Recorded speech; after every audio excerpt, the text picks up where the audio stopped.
नमस्कार बच्चों, आज हम today 31/7/20 subject science class 9 chapter 2 हम लोग कई टेक्निक्स समझ रहे हैं। कोई मिक्सचर को सेपरेशन, उसको अलग करना। आज एक और टेक्निक सीखते हैं, क्रोमेटोग्राफी। इसका अब तो इसमें न्यू टेक्निक्स, मॉडर्न टेक्निक्स आ गई हैं, जिसको हमको हायर क्लासेस में पढ़ना है। फिलहाल में आपको थोड़ा सा इस टेक्निक के बारे में बताया है, उसको मैं आपको समझाने की कोशिश कर रहा हूँ। नाउ आपका our first question is the dye in the black ink a single? इसका मतलब जरा समझिए। इज क्या? डाई जो होता है कई कलर्स का कंपोनेंट, कई कंपोनेंट कलर का मिलकर डाई बनाते हैं। इन ए ब्लैक इंक, आपकी इंक जो है ब्लैक है, तो उसमें डाई जो डाले हैं वो ब्लैक है, लेकिन वो ब्लैक जो कलर है वो बना कैसे? तो कई कलर्स थे, डिफरेंट कलर्स, उनको मिक्स करके मैंने ब्लैक कलर बनाया है। तो ब्लैक डाई हो गई और उसको मैंने पानी जो है सॉल्वेंट है उसमें डाला हूँ, तो ब्लैक इंक बन गई। इज ए सिंगल, तो क्या आपको ऐसा समझ में आ रहा है कि पानी में ब्लैक डाल दिया कोई तो आपकी ब्लैक इंक बन गई? तो वो एक सिंगल चीज है, ब्लैक इंक मतलब सिंगल है, ऐसा है क्या? इसी को जानना है।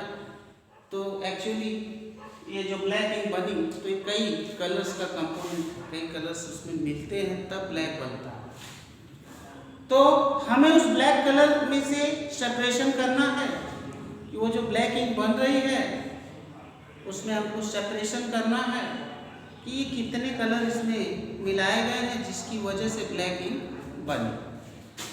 आप लोग समझ रहे हैं इस बात कुल मिलाकर।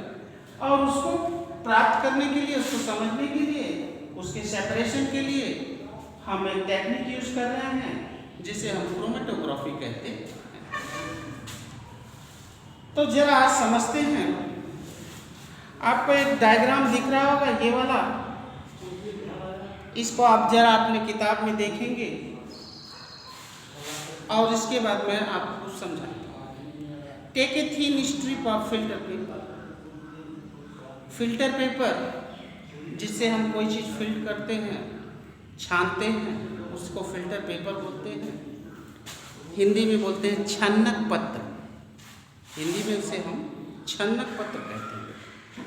तो छन्नक पत्र मिलता है बाजार में।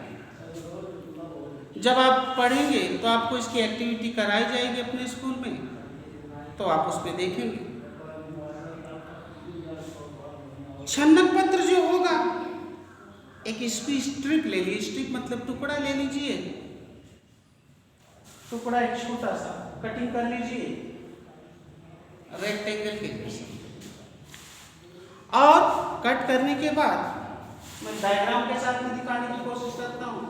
ऐसे हमने कट कर लिया, एक उसमें से, उसमें 3 सेंटीमीटर ऊपर इसमें दिखा रहा है, तो उसमें 3 सेंटीमीटर ऊपर एक लाइन खींच दो। वो पेंसिल से खींचो। किससे खींचो?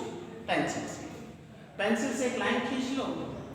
और जो आपको इंक है, तो आपके पास पेन होगी, ब्लैक इंक होगी, ब्लैक पेन होगी, तो एक छोटा सा इस पेंसिल के लाइन के ऊपर एक छोटा सा एक धब्बा सा मार, एक ऐसा स्पॉट मार दो। चाहे आपके पास फाउंटेन पेन हो, उसमें कलर आपका ब्लैक इंक हो, तो उस पर आप एक स्पॉट मार दो।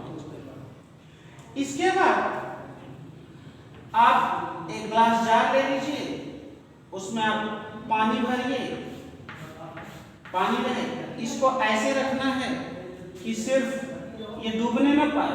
आपका यहाँ निशान है, इस निशान के ऊपर आपने ब्लैक डाई, जो आपका ये डाई जिसके बारे में आपको समझना है, उसको आप यहाँ पर रखते हैं।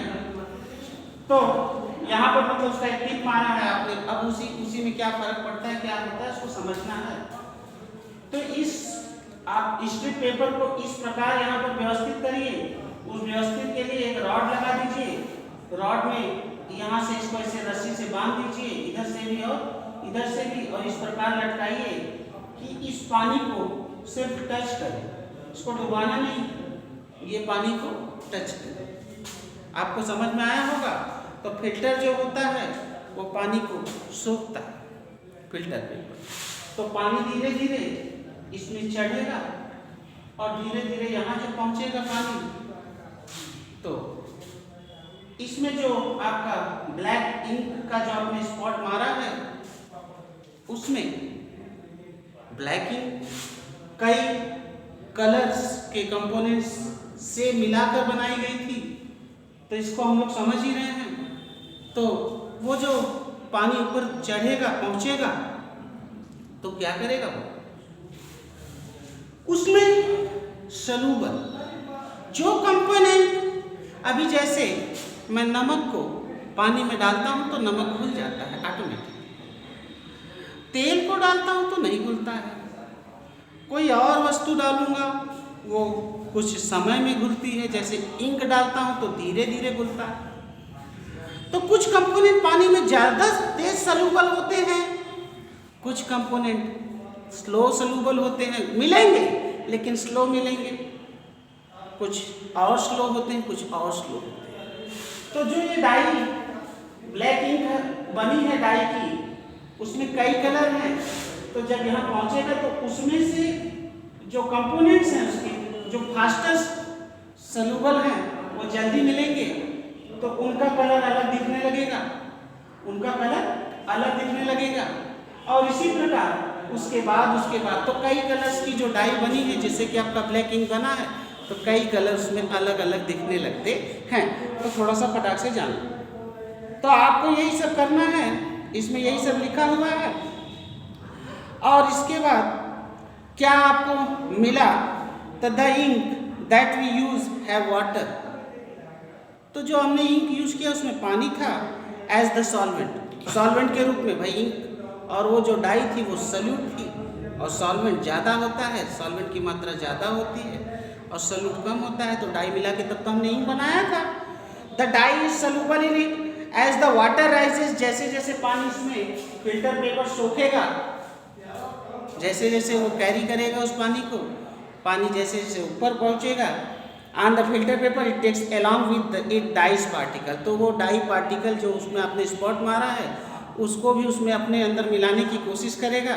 Usually a dye is a mixture of 2 or more colour. जो डाई होती है 2 या 2 से अधिक कलरों के मिश्रण से बनाई जाती है। द कलर्ड कंपोनेंट, अब यही आपका आंसर है, द कलर्ड कंपोनेंट जो भी कलर उसमें मिले हैं, that are more soluble in water, जो ज़्यादा सलूबल, जल्दी सलूबल होंगे वाटर में, वो राइजेस फास्टर, वो जल्दी आपको दिख जाएंगे। In this way the colour get separated. इस प्रकार उसके कलर अलग अलग आपको दिखाई देने लगेंगे।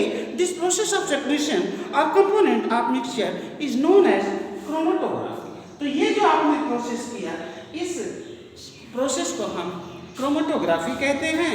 और ये क्रोमेटोग्राफी ग्रीक वर्ड क्रोमा से लिया गया है, जिसका मतलब होता है कलर। जिसका मतलब क्या होता है? Colour. This technique was first used to separation of colour. इस टेक्निक का पहला यूज कलर सेपरेशन के लिए हुआ, and so the name was given, और इसीलिए इसका नाम दिया गया chromatography. Chromatography is a technique used to separation of those solute that dissolve in the same solvent. तो इसका बहुत जगह उपयोग होता है। With the advance technology new techniques of chromatography has been developed. तो ये जो मैंने आपको पहले ही बता दिया कि बहुत अब डेवलप हो गई है टेक्नोलॉजी। तो you will study about chromatography in the higher classes. आपको अगली ऊंची कक्षाओं में इसके बारे में और जानना है। इसका उपयोग क्या है यही जान लो। Applications to separate the colour in the dice.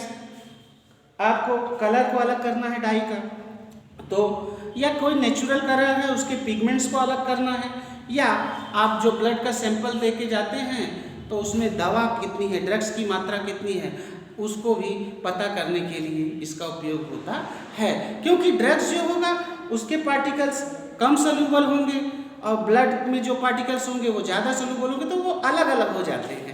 तो इसका उपयोग, इस टेक्निक का उपयोग आपने सुना होगा, डोप टेस्ट होता है क्रिकेटरों का, और बड़े बड़े जो हैं ओलंपियंस होते हैं, नाडा और वाडा भी आपने सुना होगा।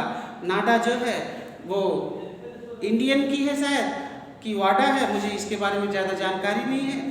तो एक इंडिया में एजेंसी है जो कि इंडियन जो भी है उनको देखती है, एक वाडा है जो विश्व स्तर पर सबको, सभी खिलाड़ियों को चेकिंग करती है, डोप टेस्ट करती है।